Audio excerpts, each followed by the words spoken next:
Hey there, everyone. Thanks so much for being here. Appreciate all of you. Hope you're all doing well out there. Well, today, guys, we're going to talk about something, a question that I've been asked many, many times. And that question is, why haven't I been hoovered? Why isn't my particular narcissist or severe malignant narcissist with NPD trying to hoover me or contacting me? Usually they return. Now, if you watched my video, which was I'll Be Back, the one with Arnold Schwarzenegger on the thumbnail as the Terminator, I'll be back. That's usually a severe malignant narcissist pattern, is to return, recycle, re-abuse, and to lure you back in with a Hoover so they can punish you once again with something even worse that they do to you. Some form of abuse that does you in. That's usually what they do. However, there's many times a narcissist leaves, they move on, and they don't come back. Now, that doesn't mean they're not going to come back in a few years or 5 years or 10 years. Sometimes I've heard it where 30 years later they contact their target once again. They've just decided that they're the one after 30 years. That happens because they find themselves alone and everybody has left them. And, they're on to them. They've been found out and they're running out of options. So they keep recycling people in their past. But if somebody was a part of your life and you discovered and called them out on their signs of NPD, which could have been very severe, and their treatment and abuse of you was very severe, and then all of a sudden they, take your cue if you've got no contact and they just don't try anymore. Or perhaps they just go MIA and never come back. You've been discarded, in other words. Usually these are the reasons. So it has nothing to do with your attractiveness most of the times. Yes, they get bored, and we'll get into that, with one person. But I'm sure a lot of you are very attractive people and very intelligent. It has to do with the narcissists themselves and their need for supply and adoration and their ego boosted, etc. And we'll get into the reasons why they wouldn't come back or why they don't contact you after a discard or after you've got no contact. Now, remember, these guys have a real inflated sense of self, a need for excessive attention and admiration. They have a history of troubled relationships, and they really don't care about anybody else from themselves. There's a huge lack of empathy. It's just not there. So they thrive and get energy, and watch my energized evil video, guys, on controlling and manipulating those around them, okay? So when they discard you, it usually makes you feel bewildered because, most times you are dealing with a heck of a lot of abuse and they turn around and discard you or go MIA on you. It's infuriating and bewildering, to say the least. So if you've been discarded, after a relationship, especially a long-term relationship, many times you'll hear that they hoover and they recycle and they'll come back. But sometimes they don't. And we'll talk about that. Now, number one, you probably, this is one of the main reasons too, guys. You probably exposed who they really were at the core, a severe malignant narcissist in some cases, right? Now, you've exposed their true nature. Probably, right? And you showed them proof of their abuse, proof of their manipulation. Maybe you've exposed them publicly to people that they knew, and you've really shattered their image of themselves and the image that they portrayed to communities or the public, guys. So they're going to be very resistant to that. They're going to be infuriated. Many times they give a lot of backlash, and they intensify the smear campaign against you. Now, as I said, they start a smear campaign usually before you expose them because they realize it's just inevitable. You're going to find out about them. They're so used to it. It's happened time and time again that they start a slime campaign way before you think they do, talking behind your back, setting up the scenario that they're dealing with a lot of stuff with you, just so they have their bases covered because they realize they can't keep up their act forever. They realize that they can't keep deceiving you, going MIA, cheating on you, making up lies, and avoiding intimacy and a relationship that's based on, true concern, etc. They realize that's going to fall like a house of cards one day. So they will, have this slime campaign in the works already. But, if you've exposed them, boy, will they ramp that up. And it's because, they you've exposed them. They can't keep up their facade anymore, and it just gets too much to keep that slime campaign going. So they may just move on to someone new, or move to a new place miles away, or just feel that they have the upper hand, not contacting you. Remember, these guys like control. Whether it's a man or a woman, they like control. Like, I dumped them. I discarded them. Even though you told them several times not to contact you, even though you told them several times not to show up at your door, even though a lot of you could have had a restraining order against them for physical abuse or mental abuse, they still have to have the upper hand. They still have to feel like they discarded you guys. Doesn't matter if you chose not to contact them. So a lot of times they will just simply slither away and move on to a new target because you have exposed them. So number one reason is, you've exposed the truth about them. You've exposed them as a narcissist. You've damaged their fragile ego. You've given them a narcissistic major injury, and they can't maintain their own delusional view of themselves in your presence or the presence of people that you've told. So they have to kind of slither away quietly. Okay? So another reason would be if you have problems in your life, guys. Now, how many times has this happened where the narcissist puts this love bombing show on? Oh, I'll do this for you, I'll do that for you. The gifts, the presents, the too good to be true, comes on real strong, wants you in their life. You're the one for them. And in a minute you have problems or issues, or say you lose your job. This could be a man or a woman. And men, you know what I'm talking about. You're employed, you're doing well, and the woman narcissist is right there for you. The minute you lose your job or your income, you can't do as much. Boy, they're off. Well, that's the same way, women experience this too. Women could be, all happy and doing everything that the male narcissist wants and treating him great. But then if she gets physically ill, or if she has some kind of need, or she requires more of him, or emotionally especially, she's saying, hey, I need you to be there for me emotionally. Stop ignoring me, or please, let's resolve this issue. That's huge, right, ladies? And they don't, and they just want a shallow physical relationship of convenience, which is not a relationship, right? Then the narcissist is off because they don't want to be bothered with emotions. They don't have any. They don't want to resolve issues. They can't. They just repeat, and I'll have that video that I've been promising about, back to one with the narcissist. That'll be another topic that's, something I've observed about narcissists. That'll be coming up. But, many people really, if they have, more requirements of the narcissist emotionally, or they're going through a hard time, or God forbid, a physical illness, that will send the narcissist somewhere else. It's too much work for them. They can't produce the emotions or the empathy or the intimacy or the concern. They're there on a contractual basis. In other words, the target gives them this, they give the target that. And that's it. It's basically like a verbal contract. That's how they see relationships, not an emotional tie, not something that is spiritual, but something that is kind of reciprocal actions to each other. And if one party can't provide, something superficial, then, well, bye. It's very superficial. Narcissists are superficial people. So that would be reason number two why they wouldn't call you back or contact you or try to hoover you again. They don't want to be held responsible for your needs in any shape or form. Another reason would be number three reason is if they lose control over you guys, if they can't control you, that could become unattractive to them. They need control. They really want to feel above you and the more superior one, and that you will give them a level of admiration, and you need them, or you need their resources. And if they can't control you financially or physically or emotionally, it's not very appealing to them. They thrive on that. These aren't human beings, guys. These are, soldiers of Satan on earth. And what energizes them, and again, watch my Energized Evil video, guys. It says how they get energy from hurting people. It's very true.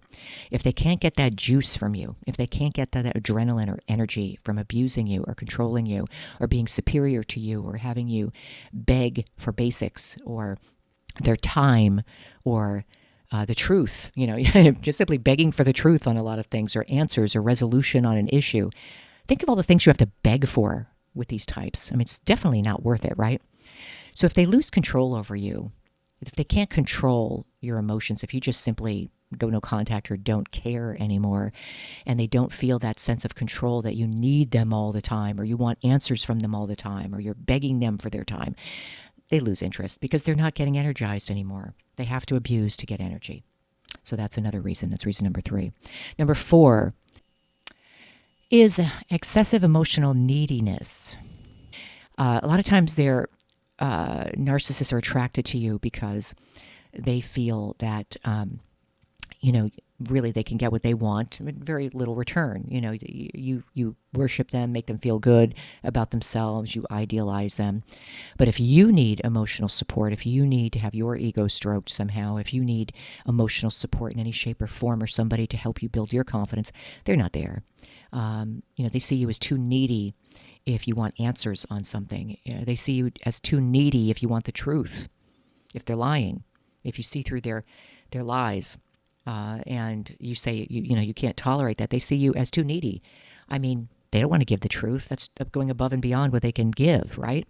So you are too needy if you simply want the truth. You are too needy if you want a regular, normal relationship.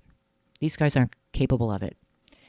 They thrive on lies, they thrive on control, they thrive on being able to abuse you, going MIA, not giving answers, not resolving issues, not changing their behavior. And if you ask for a normal relationship that is honest and predictable and fulfilling, well, that's too much for them. You're needy, okay? They see you as needy when you're not. You just want a normal relationship. So that's reason number 4. They just really, it drains them to have to answer to somebody. It drains them to have to tell the truth all the time. It's too much for them. It's too much for them. And especially if the target is worn out, insecure, showing signs of neediness, and especially if they have borderline personality disorder, which is a disorder. I think, it's a spiritual, it has spiritual origins myself in many cases. They harm themselves, they cut themselves, like the man in Mark chapter 5 of the Bible who had demons in him, causing him to do that. So there is, I believe, a spiritual origin to people with BPD, or borderline personality disorder. However, many times the narcissist will, obviously be a big influence to that. The whole relationship spirals somebody into harming themselves in many cases because they feel so worthless after the narcissist. So if anyone the narcissist is with, if the target is showing signs of insecurity or borderline personality disorder, believe me, it's too much for them. They really will be drained by somebody who has any mental health needs, who's lacking confidence, who's requiring things and TLC, from the narcissist. They can't give it. They can't give it. And many times that's all it takes is for the narcissist to show some concern and empathy. It would mean the world to the target, but they're incapable, guys. So the other person, the target, just spirals into mental health issues. And the narcissist gets tired, bored. They're incapable of dealing with this. They want somebody fun and up and confident, and somebody to stroke their ego and, go to their social events and pretend that they're a great person. And if you're having mental health needs, boy, they're out of there like, faster than anything. Now, number 5 reason why they may not be contacting you or hoovering you is because maybe the loss of physical attractiveness or sexual interest. Now, that doesn't mean you're not attractive. It means that they get bored very easy. Many times they are looking for the next thrill. Okay. Many times they're addicted to porn. They're addicted to fetishes. They have very strange sexual needs that just escalate because they're run by demons, guys. They're run by the adversary. So they can get bored very easy with their partner if their partner has normal sexual needs or, wants a normal sexual life. That's not what the narcissist is usually after. They'll be looking for the next thrill. I've heard a lot of different situations. They want a threesome. They want the other partner to go to strip bars with them. They want to dabble in, different things that the normal target who's really suffering and being abused does not want any part of.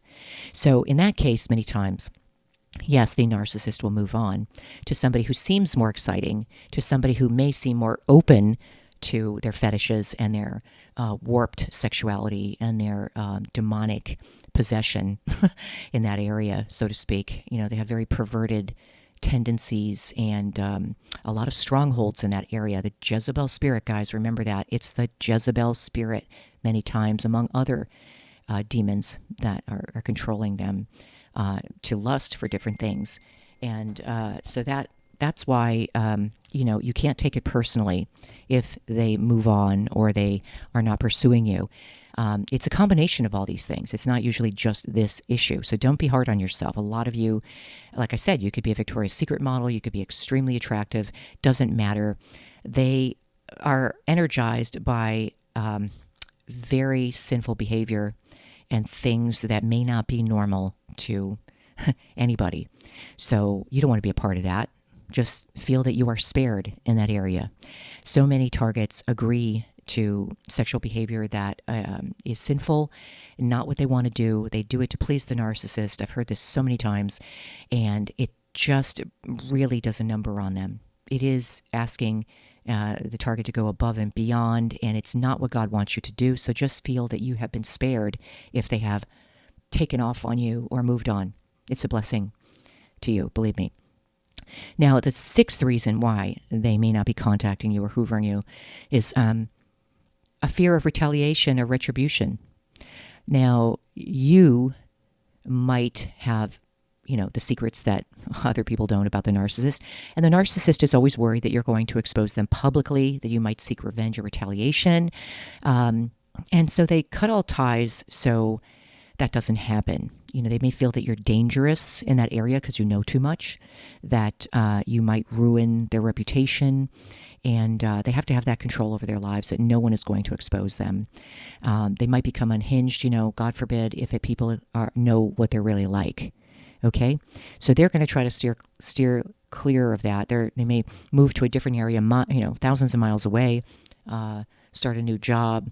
This has happened so many times where the severe malignant narcissist just picks up and goes from place to place, finding new targets. They're fresh. They're, as the Italians say in the mob, they're born yesterday. They have no history. They'll just move to a different area and start up again, like the witness protection program. They may have the same face, body, and narcissism going on, but nobody around them knows who they are. They have fresh targets to pick from, and they're more fulfilled that way. Because the pick of the litter is greater. So they always, usually see the target as somebody to fear because they know too much. So, they don't contact them again. Now, number 7 goes into what I just said on number 6. The narcissist sometimes establishes or wants to establish a new identity. They feel a sense of shame many times that they don't really speak about, or people aren't aware of, but they do. They know that they have gone from person to person. They know that each person has exposed them along the way and they've caused a lot of pain. They just don't care. But as a result, so they can keep getting supply, they'll establish a new identity. They'll reinvent themselves.